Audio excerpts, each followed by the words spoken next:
Despite being a relatively new genre, Battle Royales have quickly exploded in popularity in recent years.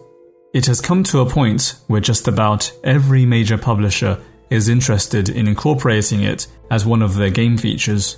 Today, we will look at its evolution from the beginning to where we are now and potential pitfalls of the genre. Battle Royale refers to a genre of online multiplayer games that combines survival, exploration, and scavenging elements with a last man standing mechanic. Typically, a large number of players, ranging from dozens to potentially hundreds, start with minimal equipment and must eliminate all their opponents while navigating a shrinking playable safe zone. As we all probably know by now, the winner is the last player standing. The Battle Royale name originates from the Japanese movie in 2000 with the same name, Battle Royale. Long story short, high schoolers are trapped on an island and must kill each other until one sole survivor remains. As far as we can tell, the first well-executed version of the Battle Royale mechanic dates back to 1987's Bomberman, in which 4 players had to eliminate each other. Of course, it was only 4 players and barely a Battle Royale by today's standards. It would take until 2012 for one of the earliest Battle Royale modes to come to life, in the form of a Hunger Games-inspired Minecraft server. Players spawned in the center of the map with chests full of equipment similar to the start of the actual Hunger Games. Players had to fight each other over resources or go out to find chests scattered in the area. It was one of the first full implementation of resource management-based survival coupled with last man standing mechanics. The next iteration of the genre, though, requires some history, so bear with me. It started with a mod created for the 2009 Arma 2. Most of us know this game as DayZ. It was created by developer Dean Hall and released in 2013 after a year-long alpha, during which he joined Arma 2's development studio, Bohemia Interactive. In DayZ, the players are placed into the fictional post-Soviet state of Chernarus, where a mysterious plague has infected the population and turned them into violent zombies. The player must scavenge the world for supplies such as food, water, weapons, and medicine, while avoiding both zombies and also hostile players. DayZ was praised for its innovating game design, offering a unique online multiplayer experience, pushing players to interact with each other in a situation where they would do anything to survive, including mostly killing each other. Just 4 months after its original alpha release, DayZ received more than 1 million unique users. Players purchased Arma 2 for the sole purpose of playing DayZ, with 300,000 sales being credited to it and putting Arma 2 in the top sellers on Steam for over 7 weeks. This success is what pushed Dean Hall to make DayZ into its own standalone game with Bohemia Interactive.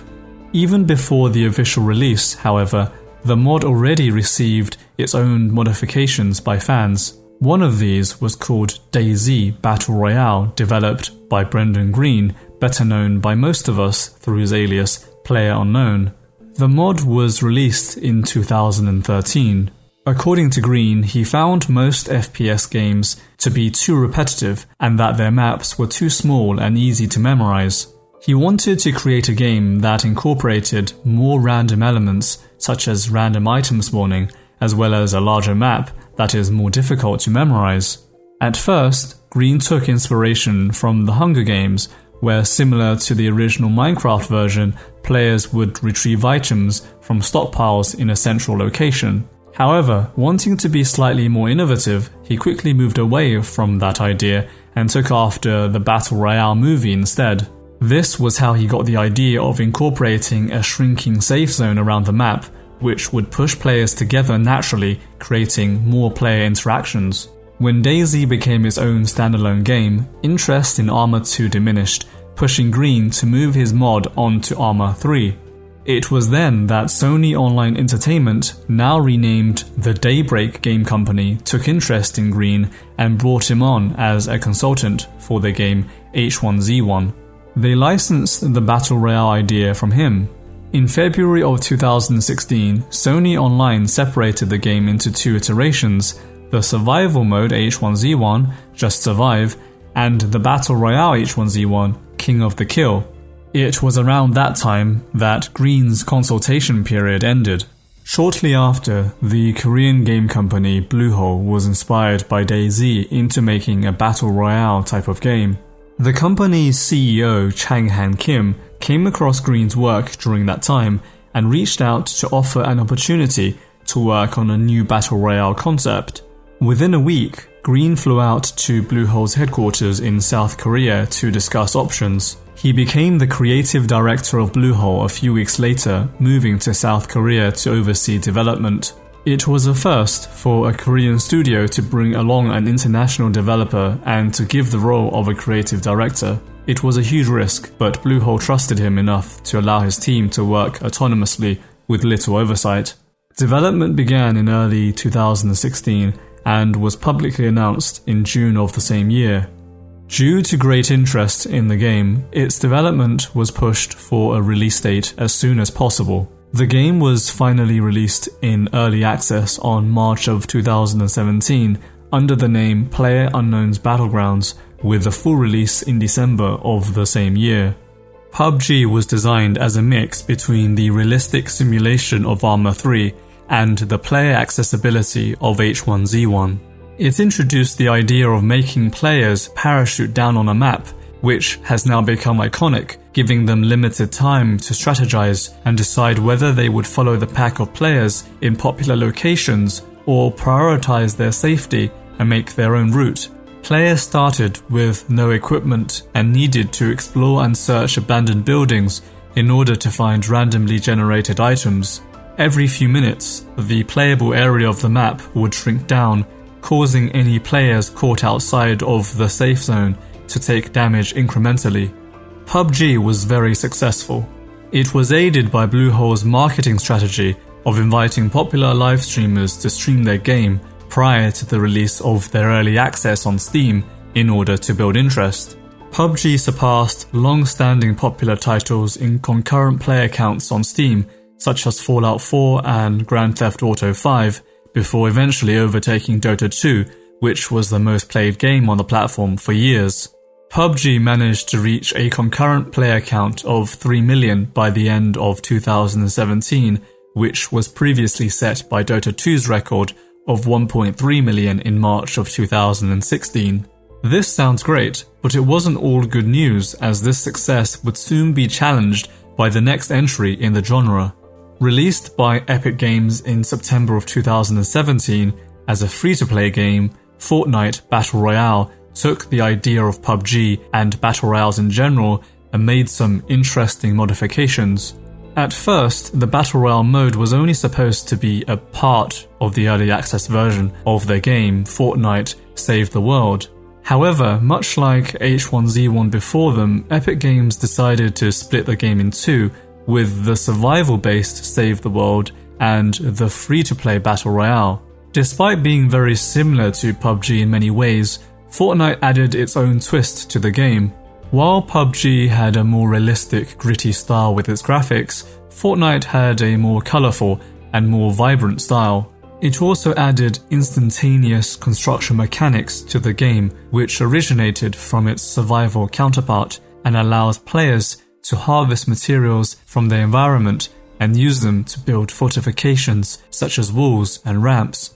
These fortifications can then be used to help navigate the map, shield the player from gunfire, or slow down the progression of other players.